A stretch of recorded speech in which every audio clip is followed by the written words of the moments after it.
Hello guys, have you all? Welcome back to our channel. జనరల్గా మన daily లైఫ్లో మనం చాలా రకాల వర్డ్స్ అండ్ సెంటెన్సెస్ అనేవి యూజ్ చేస్తూ ఉంటాం కదా. సో అలాంటి వర్డ్స్ అండ్ సెంటెన్సెస్లో నుంచి నేను కొన్ని వర్డ్స్ తీసుకొని వాటికి సంబంధించిన కొన్ని ఎగ్జాంపుల్ సెంటెన్సెస్ అనేవి మీకు క్లియర్గా చెప్తాను. మీరైతే ఈ వీడియోని స్కిప్ చేయకుండా ఎండ్ వరకు చూడడానికి ప్రయత్నించండి. అలాంటి వీడియోస్ నా ఛానల్లో చాలానే ఉన్నాయి, వాటిని కూడా ఒకసారి మీరు ప్లేలిస్ట్లోకి వెళ్ళి చూసేయండి. మీకు ఏమైనా డౌట్స్ ఉంటే డిస్క్రిప్షన్లో నా ఇన్స్టాగ్రామ్ ఐడి అనేది లింక్ ఇచ్చున్నాను, ఒకసారి చెక్ చేయండి. మరెందుకు ఆలస్యం, let's go to the topic. First sentence ఒకసారి చూడండి. అతను అక్కడికి వెళ్ళడానికి ఆరాటపడుతున్నాడు. అదేవిధంగా నువ్వు ఆమెతో మాట్లాడడానికి ఎందుకు ఆరాటపడుతున్నావు అంటే ఈ టూ సెంటెన్సెస్లో కూడా కామన్గా మనం ఆరాటపడడం అనే వర్డ్ని అయితే తీసుకున్నాం కదా. సో ఈ వర్డ్ని తీసుకొని దీనికి సంబంధించిన మరిన్ని ఎగ్జాంపుల్స్ అనేవి చూద్దాం. సో ఫస్ట్ సెంటెన్స్, అతను బస్ మిస్ చేసినందుకు ఆరాటపడుతున్నాడు అంటే బస్ మిస్ అయినందుకు ఆరాటపడుతున్నాడు అని. ఈ సెంటెన్స్ని మనం ఇంగ్లీష్లో he is hankering for missing the bus. He is hankering అంటే ఆరాటపడడం, ఫర్ మిస్సింగ్ ద బస్ అంటే బస్ మిస్ చేసినందుకు. అదేవిధంగా నెక్స్ట్ సెంటెన్స్, అతను నీకు గిఫ్ట్ ఇవ్వడానికి ఎందుకు ఆరాటపడుతున్నాడు. ఇలా మనం ఎవరినైనా అడగాలనుకున్నప్పుడు అంటే ఎందుకు అతను ఆరాటపడుతున్నాడు నీకు గిఫ్ట్ ఇవ్వడానికి అనేదాన్ని ఇంగ్లీష్లో why is he hankering for giving you the gift. Why is he hankering అంటే అతను ఎందుకు ఆరాటపడుతున్నాడు, for giving you the gift అంటే నీకు గిఫ్ట్ ఇవ్వడానికి. అదేవిధంగా నెక్స్ట్ వన్, మేము ఆ మ్యాచ్ గెలవడానికి ఆరాటపడుతున్నాము అంటే మేము ఎలా అయినా సరే ఆ మ్యాచ్ గెలవాలని ఆరాటపడుతున్నాము అని చెప్పాలనుకున్నప్పుడు we are hankering for winning that match.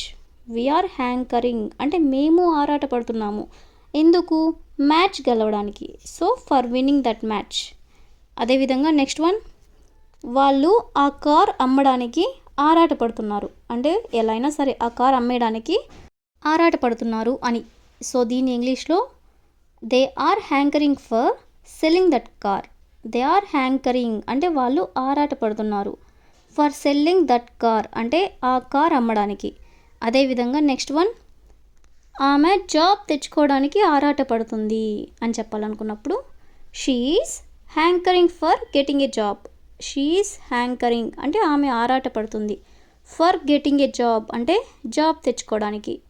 అదేవిధంగా నెక్స్ట్ వన్, అతను మిమ్మల్ని కలవడానికి ఆరాటపడతాడు అని చెప్పాలనుకున్నప్పుడు he will be hankering for meeting you అంటే అతను మిమ్మల్ని కలవడానికి ఆరాటపడతాడు అని.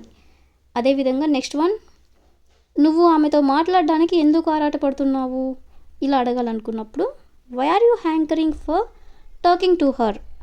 Why are you hankering for talking to her అంటే నువ్వు ఆమెతో మాట్లాడడానికి ఎందుకు ఆరాటపడుతున్నావు అని. అదేవిధంగా లాస్ట్ వన్, అతను అక్కడికి వెళ్ళడానికి ఆరాటపడుతున్నాడు అని చెప్పాలనుకున్నప్పుడు he is hankering for going there. He is hankering అంటే అతను ఆరాటపడుతున్నాడు ఎందుకు, అక్కడికి వెళ్ళడానికి అనేదాన్ని ఫర్ గోయింగ్ దేర్ అంటే అక్కడికి వెళ్ళడానికి. సో ఈ విధంగా మనం ఆరాటపడడం అనే వర్డ్ని తీసుకొని దానికి సంబంధించిన కొన్ని ఎగ్జాంపుల్స్ అనేవి చూసాం కదా. నెక్స్ట్ సెంటెన్స్ ఒకసారి చూడండి. నిన్ను నువ్వు ఎప్పుడు మెరుగుపరుచుకుంటావు. అదేవిధంగా నీ పనితీరుని మెరుగుపరుచుకో అంటే ఈ రెండిట్లో కూడా కామన్గా మెరుగుపరుచుకోవడం అనే వర్డ్ అయితే కామన్గా ఉంది కదా. సో ఈ వర్డ్కి సంబంధించిన మరిన్ని ఎగ్జాంపుల్స్ అనేవి చూద్దాం. సో ఫస్ట్ సెంటెన్స్, అతనిని మెరుగుపరచడానికి ఏం తీసుకుంటావు. అతన్ని మెరుగుపరచడానికి ఏం తీసుకుంటావు అని చెప్పాలనుకున్నప్పుడు దీన్ని ఇంగ్లీష్లో what will you take to shape him up. What will you take అంటే నువ్వేం తీసుకుంటావు, టు షేప్ హిమ్ అప్ అంటే అతనిని మెరుగుపరచడానికి. అదేవిధంగా నెక్స్ట్ సెంటెన్స్, నువ్వు ఎప్పటికీ మెరుగుపడలేవు అంటే నువ్వు ఎప్పటికీ కూడా మెరుగుపడలేవు అని చెప్పాలనుకున్నప్పుడు you can never shape up. You can never shape up అంటే నువ్వు ఎప్పటికీ కూడా మెరుగుపడలేవు అని.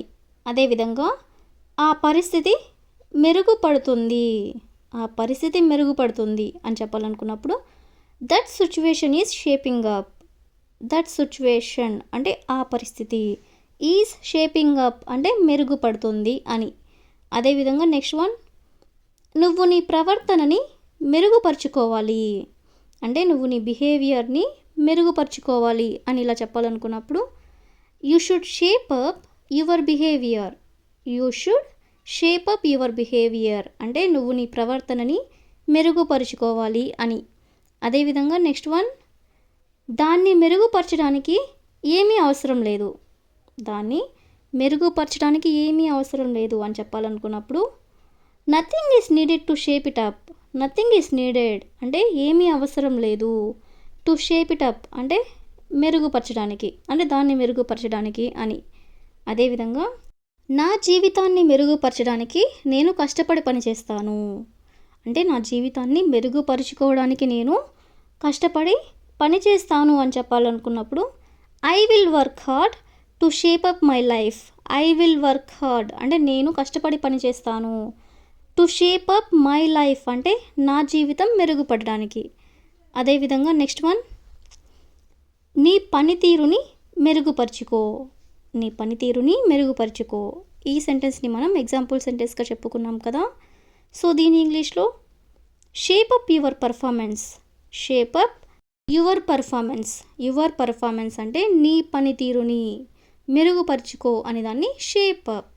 అదేవిధంగా నెక్స్ట్ వన్, నిన్ను నువ్వు ఎప్పుడు మెరుగుపరుచుకుంటావు. నిన్ను నువ్వు ఎప్పుడు మెరుగుపరుచుకుంటావు అని చెప్పాలనుకున్నప్పుడు when will you shape up yourself. When will you shape up yourself. Yourself అంటే నీ అంతటా నువ్వు ఎప్పుడు మెరుగుపరుచుకుంటావు అనేదాన్ని when will you shape up. So ఈ విధంగా మనం మెరుగుపరుచుకోవడం అనే వర్డ్ని కూడా తీసుకుని దానికి సంబంధించిన కొన్ని రిలేటెడ్ ఎగ్జాంపుల్స్ అనేవి చూసాం కదా. So that's all for today. ఈ వీడియోలో మీకైతే నేను చెప్పిన సెంటెన్సెస్ అన్నీ కూడా అర్థమయ్యాయని అనుకుంటున్నాను. వీడియో కనుక నచ్చినట్లయితే లైక్ చేయండి, షేర్ చేయండి, అలాగే సబ్స్క్రైబ్ చేయడం మాత్రం మర్చిపోవద్దు. Okay, I will ask you question for you. అతను తన పనితీరుని ఎప్పుడు మెరుగుపరుచుకుంటాడు. అంటే అతను తన యొక్క పనితీరుని ఎప్పుడు మెరుగుపరుచుకుంటాడు అని. అదేవిధంగా వన్ మోర్ క్వశ్చన్, ఆమె తన జీవితాన్ని ఎప్పుడు మెరుగుపరుచుకుంటుంది. ఆమె తన జీవితాన్ని ఎప్పుడు మెరుగుపరుచుకుంటుంది. So if you know this one in English, please you can comment in the comment section. Thank you for watching.